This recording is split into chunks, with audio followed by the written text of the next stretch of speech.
You can become a real estate agent even if you have a full-time job.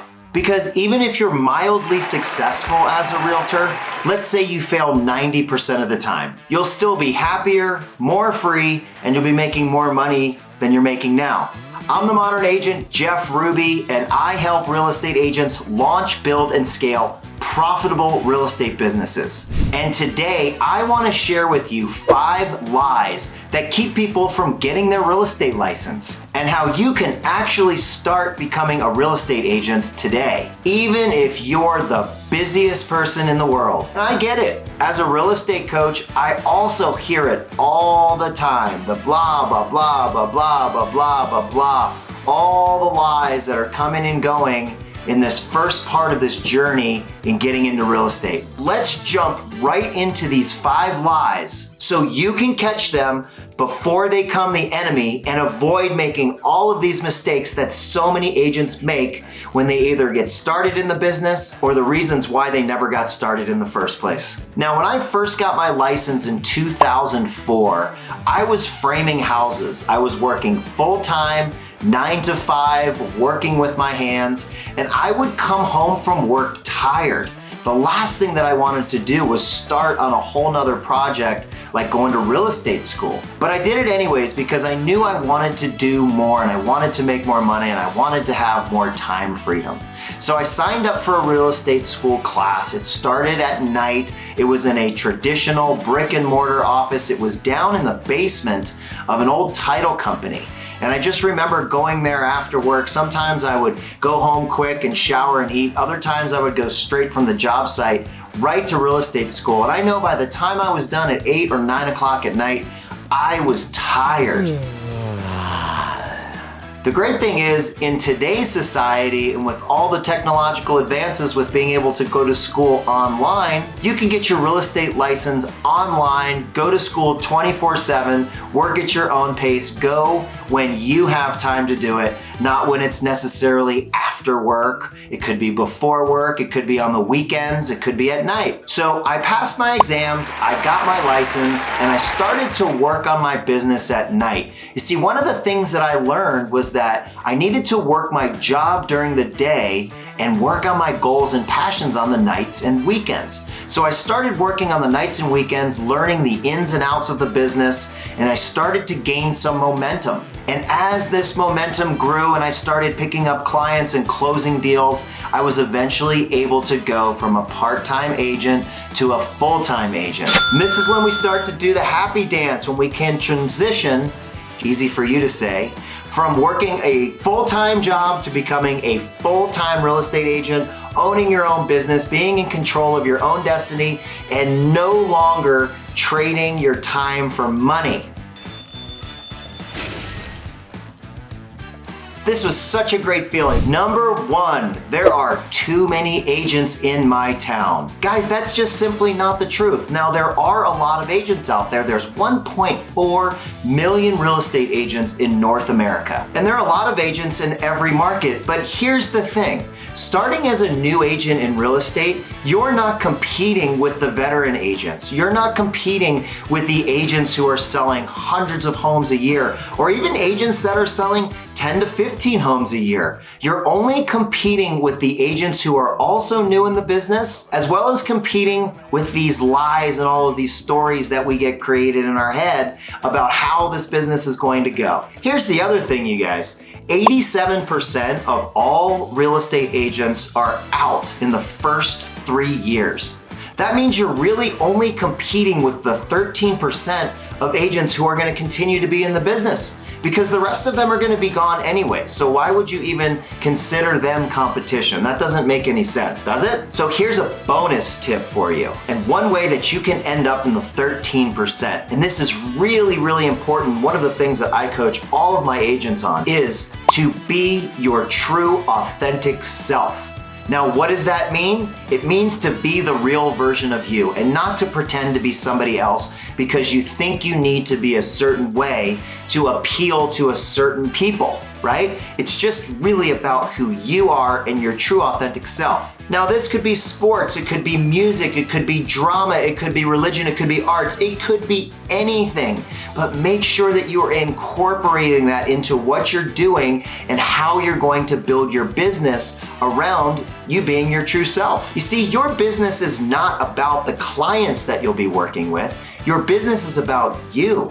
So just simply be you and people will want to work with you. If you like wearing a coat and tie, then wear a coat and tie. If you like wearing a Hawaiian shirt and flip-flops, then wear a Hawaiian shirt and flip-flops. Don't try to be somebody you're not. People will see right through this. The second lie that I hear people talking about before they get their real estate license is, I'm afraid it's going to cost too much. Here's the thing, it costs very little in relation to what you can make. There's really no limit to how much money that you can make, and you really don't know how much it costs until you actually go in and look. It's really not that much. Now, of course, it depends on what state you're in, but if you really look into it, there's not a lot of upfront fees. In order to move forward in anything in life, we have to make a financial investment. A tangible investment in something for our future. It also has to be something that we're not willing to lose. When I decided to get my real estate license, I was framing houses. I was living paycheck to paycheck, and I was living in a house with my brother and a bunch of his college buddies. And you can imagine what that was like, especially trying to study on the nights and weekends, living with a bunch of college guys and fraternity parties and people late up at night and you know all the shenanigans that go on with college and parties. So the only way that I could make it happen was I actually had to apply for a credit card. Now I had had some credit cards in the past, but unfortunately I had a bankruptcy and I hadn't reestablished my credit yet. So this was a great way to reestablish my credit. They gave me a $500 Visa card and that was enough to pay my real estate school. I just did that and then I paid off $100 a month for the next 5 months and it was paid off. And by that time I was done with real estate school. What I did was I just ate out less. I watched my expenses. I rode my bike a little bit more than driving my car. And it was really cool because it turned out that I was actually able to save more than the $100 that I was spending towards getting my real estate license. You see, what this boils down to is that your risk is directly proportional to your commitment. And money is a very big motivator of commitment. The crazy thing with money is that when we don't have it, we want it. And when we have it and we figured out a way to make it, we want to make more. It's a motivator that can get us super excited. When you pay attention. So you gotta be willing to invest in yourself. You see, if it was free, then everybody would do it. Everybody likes free, free, free, free, free. My mom taught me that when I was a kid. Thanks, Mom. This next one drives me absolutely crazy, yet at the same time, I totally get it. And this third lie that prevents people from getting their license or really holds them back from building their business is this feeling of, if I'm not successful, I'll be a failure. You see, what's worse than failure is not trying at all. Even if you just sold a few homes a year, that would have such a positive influence on your financial future, as well as give you some confidence in your business and confidence to keep moving forward and possibly to venture into other business opportunities. You see, also a lot of times we care too much about what other people think about us. And what that does is we buy into their opinions. And when we buy into other people's opinions, we buy into their lifestyle. See, here's the deal, guys. It's none of your business what other people think about you.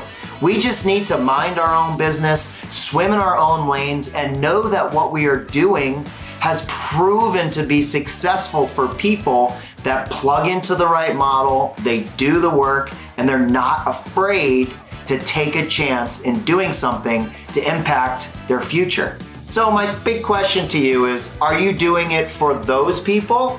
or are you doing it for yourself and your family? I remember when I first got started, I had all kinds of guys that I used to work with that would say, man, I heard real estate's really hard and you're gonna have a really hard time making it and all that. And see, here's the thing, guys, if I bought into that and I believed that, then I would have never had the opportunity to sell hundreds of homes and to have the opportunity to coach real estate agents all over the country. It just wouldn't have worked like that. Not to mention the incredible relationships that I've built along the way and the opportunities that I've created for myself and being able to move and scale my business. So stop listening to all those people who cast doubt upon your dreams and goals and start listening to the people that will support you. The mentors, the accountability partners, the coaches, all the people who really care about you and are looking out for your best interest. Those are the people that you want to hang around with, and those are the people that you want to learn from. Remember, you're not competing with top agents, you're only competing with new agents and of course yourself. All right, number 4 is another common belief, and I have a solution. It's super, super easy. Number 4, you guys, is I'm not a salesperson, right? I've never been in sales. I don't know how to sell. I can't sell. All of these things and these negative connotations around sales and being a salesperson. I remember growing up in my house, my dad he didn't like salespeople. There would be a knock at the door. It always happened to be right around the dinner time, which when I was growing up was sacred time. We ate dinner as a family at the table every night, and we'd get a knock at the door, and I remember hearing him go and open the door up and, no, we're not interested, and slam the door. And they'd call on the phone and he would, no, I'm not interested, and slam the phone. So that was my first introduction to salespeople, of course, that they were bad. And you've probably experienced something similar like that in your past, especially if you're thinking to yourself, I don't know if I'm fit for sales or built for sales. I'm not a born salesperson. So here's what I want you to understand and I want you to take away here. You as a real estate agent are not a salesperson. You are a marketer. Let me explain. You can't be a salesperson because you're not selling anything. What you're doing is you're providing a service to a client, let's say it's a seller client, who has a home to sell. That person is selling the home. Those people, the owners of that home, are selling the home. You are providing a service to sell that home. You are not selling it for them, they are selling it. Now that's a marketing mentality. So now if you picture yourself as a marketer, your job is to not only market that property, but most importantly, market yourself. Go back to your unique value proposition, what you love, what makes you, I call it your superpower, and really incorporate that into your business. Just remember, you're not selling anything, you're providing a service. I'm telling you, once you get over this and get this distinction, you will completely get over the fear of sales. It will no longer paralyze you as far as getting into the business and launching and building. Your fear of sales will disappear completely. And that brings me to number 5. And that is, if I did become a realtor, I wouldn't have time to do anything. But here's the thing, you guys. You're probably not doing anything anyways because you're not making enough money and you're working too much. I get it. I totally understand the way that you feel. I felt the same way when I was first getting started. Now, I'm not saying that you're not enjoying your time away from work. What I am saying is that if your goal is to make more money, you're either going to have to work more, get a promotion so you're getting paid more, or go off on your own and start your own business and control your own destiny. There's no way around it. I mean, you're gonna have to make time for your new business, just as you would need to make time for anything else that was important in your life. See, the time that you invest now will pay off in the future by buying your time back later on. So let's take a minute here to review those lies and untruths and misconceptions about getting started in real estate. There are not too many agents in your town or city. That's just wrong. It does not cost too much to start a real estate business. That's just wrong. You will not fail in this business because you're a badass and it doesn't matter what people think. Plus, we never fail. We only succeed or we learn. And either way, we're always learning, which means we're always growing. And lastly, you are not a salesperson. You are not a pushy salesperson.